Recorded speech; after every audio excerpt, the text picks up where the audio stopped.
Hey guys, hope you all doing well. So Nitin this side. So first of all, welcome to everyone. Welcome to me as well क्योंकि मैं YouTube पे first time live आया हूँ. सो काफ़ी common questions थे from my client side और journal जो questions होते हैं. सो आज हम उसके बारे में डिस्कस करने वाले हैं.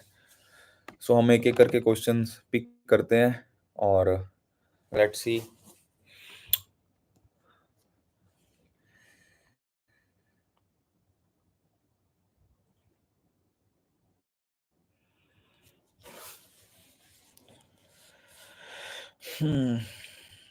सो फर्स्ट क्वेश्चन है राहुल जी की तरफ से.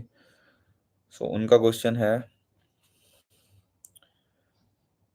How many times a week should I exercise? So कितनी बार हम लोग एक्सरसाइज कर सकते हैं इन वीक में? सो इसका आंसर मैं आपको इन जनरल देता हूँ. बेसिकली कोई स्पेसिफिक रिकमेंडेशन नहीं होती एक्सरसाइज की. ट्रेनिंग की डिपेंड करता है आपकी ट्रेनिंग पर्पस क्या है. ट्रेनिंग का आप ट्रेनिंग कर रहे हो तो क्यों कर रहे हो. लाइक एंड्योरेंस ट्रेनिंग कर रहे हो, पावर लिफ्टिंग कर रहे हो, स्ट्रेंथ ट्रेनिंग कर रहे हो, हाइपरट्रॉफी कर रहे हो. सो फ्लेक्सिबिलिटी मोबिलिटी पे वर्क कर रहे हो. सो ट्रेनिंग काफ़ी टाइप्स की होती है. सो इफ़ आप लोग एंड्योरेंस ट्रेनिंग कर रहे हो देन आप रेगुलर बेस पे 6 to 7 डेज अ वीक कर सकते हो, एंड्योरेंस ट्रेनिंग कर सकते हो.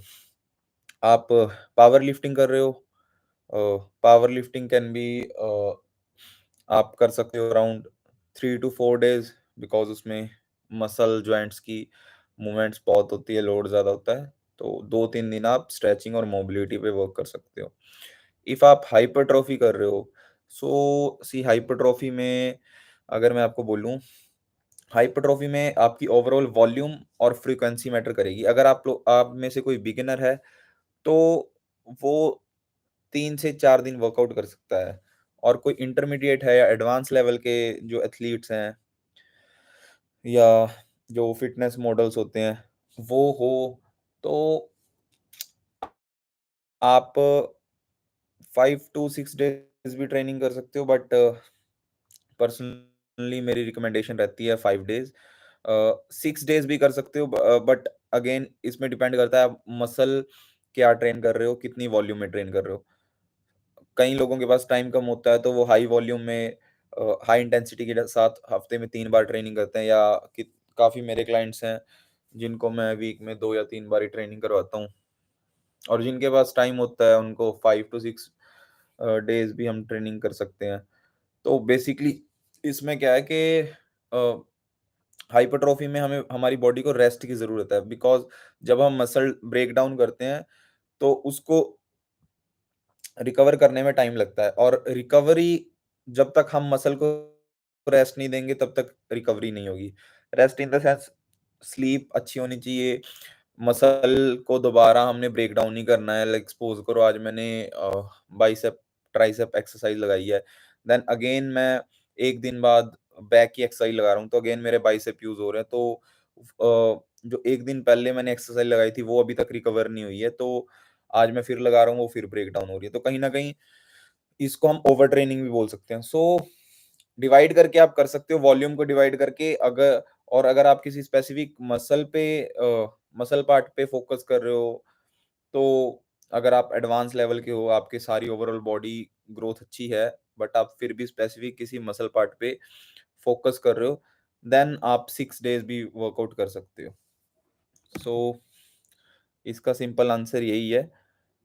ट्रेनिंग मेथड पे वेरी करता है, क्या ट्रेनिंग कर रहे हो, क्या आपके गोल्स हैं. एंड सेकंड क्वेश्चन है, ये बेसिकली बेसिक क्वेश्चंस ही हैं जो बिगिनर्स मोस्टली मेरे से पूछते हैं. तो हम एक एक करके क्वेश्चंस ले रहे हैं. How long do I need workout? So कितने टाइम के लिए आप वर्कआउट कर सकते हो या कितने टाइम के लिए करना चाहिए. सी अगेन ये भी वेरी करता है कि आपका वर्कआउट सेशन क्या है. अगर आप मैं बेसिक हाइपरट्रॉफी की बात कर रहा हूँ क्योंकि मोस्टली मेरे पास जो क्लाइंट्स हैं वो हाइपरट्रॉफी के या स्ट्रेंथ ट्रेनिंग के ही होते हैं. सो हाइपरट्रॉफी के लिए आपको अराउंड 40 टू 45 मिनट्स या मैक्स टू मैक्स 60 मिनट्स की ट्रेनिंग इनफ है। 60 मिनट में मैं बहुत ज़्यादा कह रहा हूँ। अगर आप 40 टू 50 मिनट्स में भी अपना वर्कआउट बहुत हाई इंटेंसिटी है, तब भी आप उसको कंप्लीट कर सकते हो। सो हाइपरट्रॉफी में बेसिकली हमारा मिनिमम टाइम पे मैक्सिमम मसल को स्टिमुलेट करना है। अगर आप पावर लिफ्टिंग या स्ट्रेंथ ट्रेनिंग कर रहे हो, मे बी आपकी जो ट्रेनिंग सेशन है वो 2 घंटे का चला जी, बिकॉज़ उसमें कुछ मोबिलिटीज़ वर्क भी रहते हैं और उसमें मोबिलिटी वर्क है, सम ड्रिलिंग्स होती हैं, स्ट्रेचिंग्स होती हैं, और बॉडी बिल्डिंग में आप थोड़ा-सा डायनामिक स्ट्रेचिंग कर सकते हो और थोड़ा-सा स्टैटिक स्ट्रेचिंग कर सकते हो पोस्ट वर्कआउट, एंड आप अपना रेगुलर जो वर्कआउट सेशन है 40 से 50 मिनट के अंदर ईज़िली कंप्लीट कर सकते हो। सो उससे ज़्यादा अगर हम कर रहे हैं, तो मे बी ओवर ट्रेनिंग हो रही है, दैट्स व्हाई आप लोगों की ग्रोथ नहीं हो रही। सो इस चीज़ को आप लोगों को आइडेंटिफ़ाई करना पड़ेगा।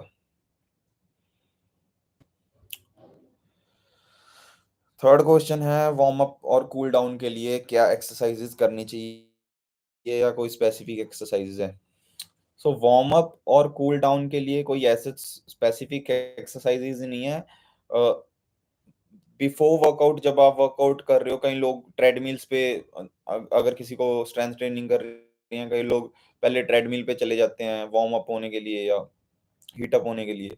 सो उससे क्या है कि वो अपनी आधी एनर्जी वहाँ पे ही वेस्ट कर देते हैं। तो वार्म अप का सही एक, जो अगर आप सपोज़ करो आज आप चेस्ट का वर्कआउट कर रहे हो, तो आप सम डायनामिक स्ट्रेचिंग करो, जॉइंट्स की मोबिलिटी करो, थोड़ा-सा जो जो मसल लगाना है उसमें ब्लड फ्लो को इंक्रीज़ करने की कोशिश करो, और जो सेकेंडरी मसल्स हैं, लाइक अगर आप चेस्ट लगा रहे हो तो अपने डेल्ट्स को, ट्राइसेप को और ट्रैप्स को भी एंगेज करने की कोशिश करो, सो दैट कि आपके ओवरऑल सारे मसल जो वर्क करेंगे वो अच्छे से हीट अप हो जाएँ, उसमें ब्लड फ्लो अच्छे से चला जाए।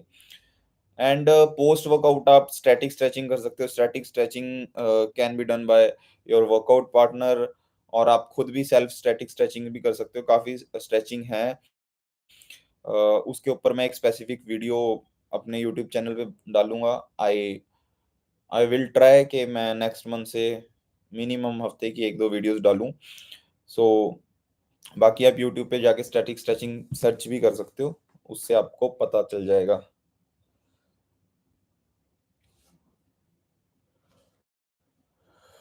हुँ, so what time of day should I exercise? किस टाइम पे आपको एक्सरसाइज करनी चाहिए, या कि इन जनरल किस टाइम पे, कि कौन सा टाइम बेस्ट होता है? कई लोग बोलते हैं शाम का टाइम, कई लोग बोलते हैं सुबह का time.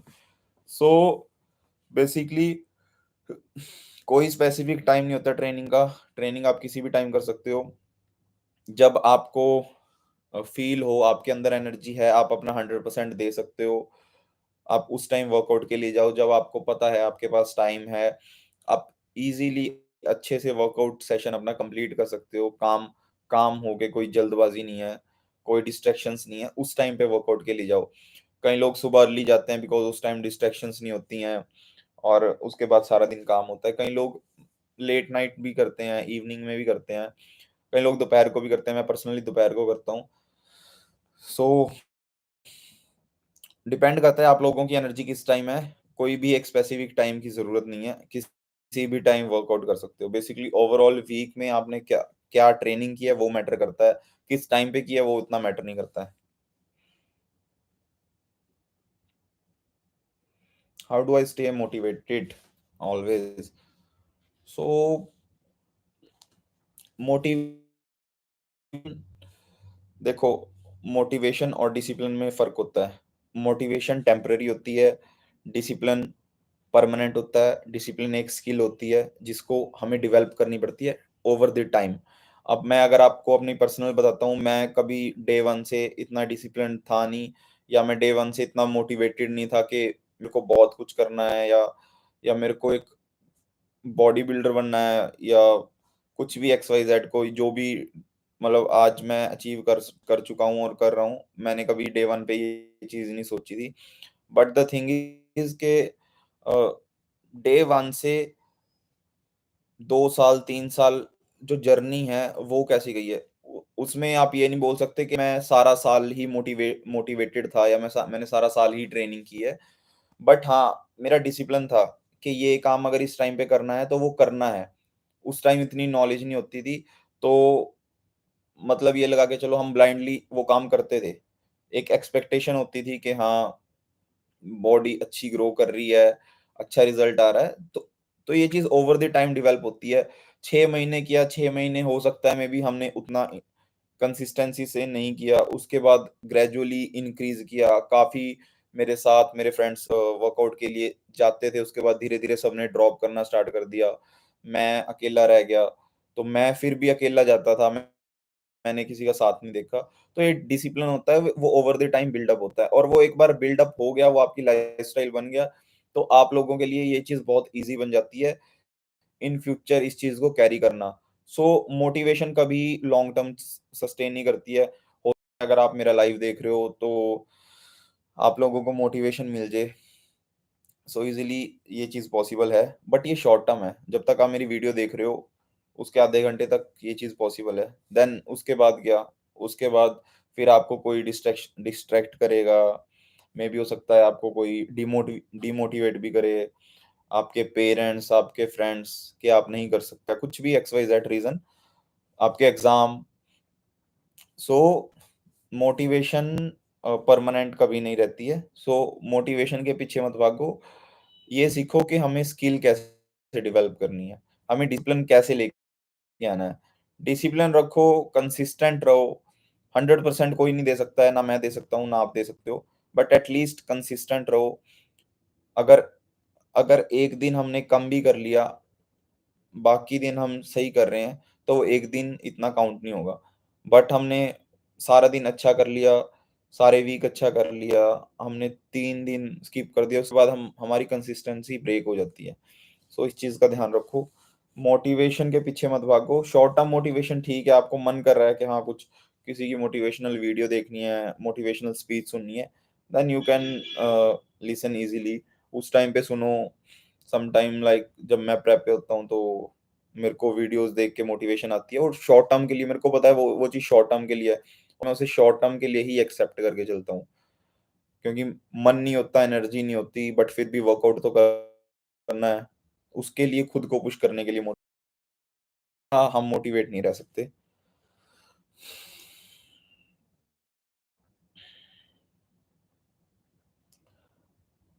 What to eat before और आफ्टर वर्कआउट। सो क्या-क्या चीज़ें हम खा सकते हैं आफ्टर वर्कआउट और बिफोर वर्कआउट? सो सी डिपेंड करता है अगेन आपके गोल्स पे, बट एक सिंपल कार्बोहाइड्रेट का सोर्स और एक फास्ट डाइजेस्टिंग प्रोटीन का सोर्स हमारी मील्स में होना चाहिए। अगर आपका वर्कआउट, सपोज करो आप अर्ली मॉर्निंग, सपोज करो राहुल है, वो अर्ली मॉर्निंग वर्कआउट के लिए जा रहे हैं, तो उन्होंने 6 बजे वर्कआउट के लिए जाना है, तो उस टाइम क्या, मतलब इतनी जल्दी तो कोई कुछ खाता नहीं है, उस टाइम पे क्या कर सकते हैं? सो उस टाइम पे वो अपना सप्लीमेंटेशन लेके, क्रिटेन लेके, अगर वो क्रिटेन ले रहे हैं, तो क्रिटेन लेके जा सकते हैं, और इंट्रा वर्कआउट जो ड्रिंक है, वो वो ड्यूरिंग वर्कआउट पी सकते हैं, जिनसे कि उनके बॉडी एनाबॉलिक स्टेट में रहेगी, कैटाबॉलिज्म स्टेट में नहीं जाएगी, बिकॉज़ आप उससे पहले उन्होंने कुछ नहीं खाया हुआ। बट स्टिल अगर उन्होंने जो रात को उन्होंने मील अपनी या डिनर किया हुआ है, उसमें जो कार्बोहाइड्रेट्स हैं, वो एज़ अ एनर्जी उन्हें फ्यूल देंगे, और प्रोटीन डाइजेस्ट हो जाता है। सो प्रोटीन के लिए हमने ई डबल ए ले लिया। बट हाँ, अगर आप 8-9 बजे वर्कआउट के लिए जा रहे हो सुबह, तो आप 7 बजे उठ के अपनी एक मील ले सकते हो, लाइक कोई फ्रूट। बेसिकली उसमें हमने अ, सुक्रोज़ और ग्लूकोज़ लेना होता है, और वो फ्रक्टोज़ भी ले सकते हो। तो बेसिकली सिंपल कार्बोहाइड्रेट का सोर्स होना चाहिए, लाइक ओट्स हो गया, किनुआ। किनुआ भी ले सकते हो, बट वो थोड़ा-सा स्लो डाइजेस्टिंग है। ओट्स भी स्लो है, बट स्टिल वो चल जाता है। कोई फ्रूट हो, बनाना, एप्पल, ब्रेड्स हो गए, व्हाइट ब्रेड हो गए, ब्राउन ब्रेड हो गए, सो वो चीज़ें, प्लस कोई भी प्रोटीन का सोर्स लाइक वे प्रोटीन मैं सजेस्ट करूँगा, वे प्रोटीन या एग व्हाइट ही आप कंज़्यूम करो। चिकन ना कंज़्यूम करो सुबह-सुबह, बिकॉज़ चिकन को डाइजेस्ट होने में, या नॉन वेजिटेरियन कोई भी फूड है उसको डाइजेस्ट होने में 6 टू 7 आवर्स भी लग जाते हैं। तो डिपेंड करता है फूड कैसे कुक हो रहा है, फूड क्या है। सो सिंपल सोर्सेज़ यही हैं। और आफ्टर वर्कआउट भी आपको सिंपल शुगर लेनी चाहिए, सिंपल कार्बोहाइड्रेट्स लेना चाहिए। सो सेम वही जो प्री वर्कआउट में, वही आपको आफ्टर वर्कआउट लेना चाहिए। और नेक्स्ट क्वेश्चन, फिटनेस इंपॉर्टेंट क्यों है? So why is fitness important? Fitness एक चीज याद रखो, fitness is not about body building, muscle building, it's all about your discipline, your lifestyle. अगर आप कुछ भी चीजें कर रहे हो, अगर हम किसी हाई वैल्यू पर्सन को देखें, या जो अच्छे लेवल के एंटरप्रेन्योर्स है, या जो बहुत अच्छे लेवल के जिन्होंने कुछ लाइफ में अचीव किया है, आप अगर उनसे बात करोगे तो वो भी आपको ये सजेस्ट करेंगे कि हाँ, अपनी फिटनेस पे ध्यान रखना ज़रूरी है, बिकॉज़ ओवर द टाइम वो चीज़ उन्होंने भी सीखी है और वो चीज़ उन्होंने अडैप्ट की है। तो ऑलमोस्ट कोई ना, कभी कोई योगा करता है, कभी कोई वेट ट्रेनिंग करता है, किसी को रनिंग पसंद होती है, तो बट कुछ ना कुछ वो लोग करते हैं। और 100% ये नहीं हम बोल सकते कि 1% लोग होंगे जो बहुत रिचेस्ट पर्सन्स में जाते हैं, जो कुछ नहीं करते होंगे, बट आई थिंक 99% लोग अपनी हेल्थ को ठीक रखने के लिए कुछ ना कुछ करते हैं। क्यों? क्योंकि एक तो उनके पास टाइम है, और वो प्रायोरिटी समझते हैं उस चीज़ को, क्योंकि वो सुबह अर्ली, मोस्टली सुबह अर्ली या लेट नाइट वर्कआउट करते हैं। और उन्हें पता है कि फिटनेस की क्या प्रायोरिटी है। अगर अगर वो ठीक रहेंगे तभी उनका मेंटल फंक्शन काम करेगा, तभी उनकी बॉडी काम करेगी, तभी अच्छे से जो उनका बिज़नेस है, जो उनका काम है, उसमें वो अच्छे से मन लगा के काम कर सकते हैं। और थॉट प्रोसेसेस डेफिनिटली इस चीज़ से चेंज होते हैं। आपकी मेंटल स्ट्रेंथ चेंज होती है, मेंटल स्ट्रेंथ इंक्रीज़ होती है।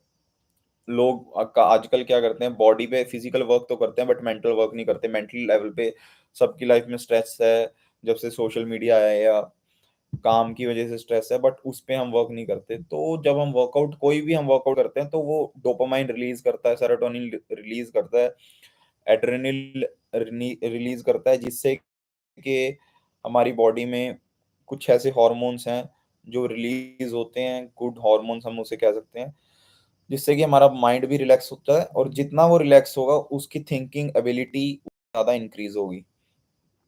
सो ये चीज़ समझने वाली है कि वर्कआउट सिर्फ वेट ट्रेनिंग या वर्क उसके लिए नहीं है, कि सिर्फ अगर आप बोल रहे हो कि मैंने बॉडी बनानी है। फीमेल्स बहुत बोलती हैं कि मैं स्ट्रेंथ ट्रेनिंग नहीं कर सकती, मेरे को उतनी बॉडी नहीं बनानी है एंड ऑल, ये सब चीज़ें।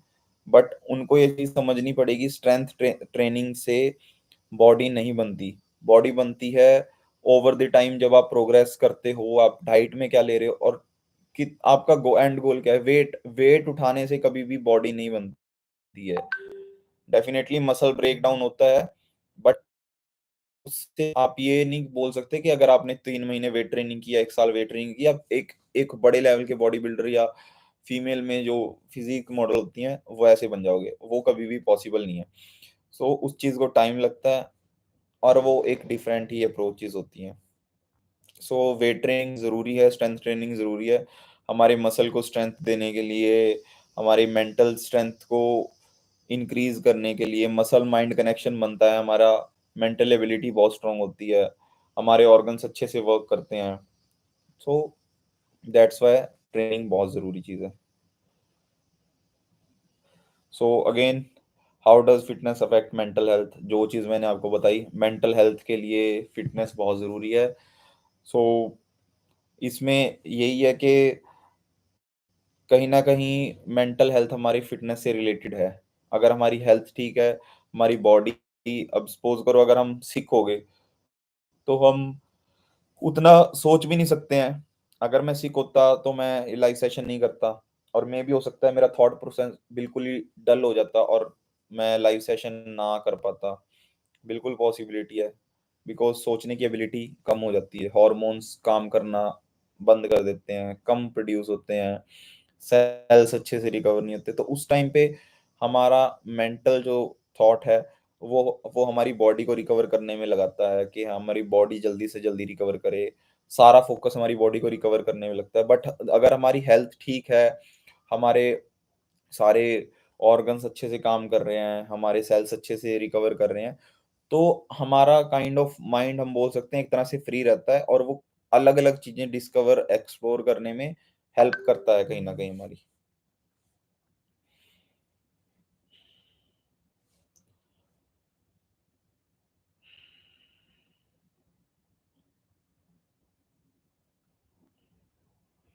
Where who do I go to for advice? Again beginners के लिए क्वेश्चन आंसर है ये। अगर आप सपोज़ करो वर्कआउट आपने स्टार्ट किया है, आप क्या करोगे फर्स्ट? आप आपको तो कुछ पता नहीं है, आप कहाँ से क्या स्टार्ट करोगे? सो सबसे पहले मेरी सजेशन हमेशा यही रहेगी, किसी सीनियर नॉलेबल पर्सन से पूछो, एक्सपीरियंस पर्सन से पूछो, जो आपको शॉर्टकट की तरफ ना लेके जाए, जो आपको क्लियर कट बताए कि इस चीज़ को इतना टाइम लगेगा। देन अगेन अपनी क्रॉस रिसर्चेज़ करो, अगर आपको वो चीज़ ठीक लग रही है, देन उस चीज़ को अपनी बॉडी पे अप्लाई करो। वर्कआउट है, कुछ भी है, बट एक सीनियर की राय लेना बहुत ज़रूरी है, रादर देन कि आप खुद यूट्यूब से सर्च कर रहे हो या गूगल से सर्च कर रहे हो। उससे क्या है कि आपको मेजर इंजरीज़ हो सकती हैं, बॉडी डिस्कम्फर्ट बहुत ज़्यादा हो सकता है, रिकवर नहीं होगी बॉडी। सो काफ़ी चीज़ें हैं जो बिगिनर्स फेस करते हैं बिकॉज़ उनको गाइडेंस नहीं होती। तो इस चीज़ का भी ध्यान रखना पड़ेगा। सो यही अभी के लिए यही क्वेश्चन से आई आई होप आप लोगों को कुछ हेल्प होगी, कुछ वैल्यू प्रोवाइड होगी। आई विश और मेरे को ज़रूर बताना अगर आप लोगों की कोई और रिक्वायरमेंट है तो। Thank you guys.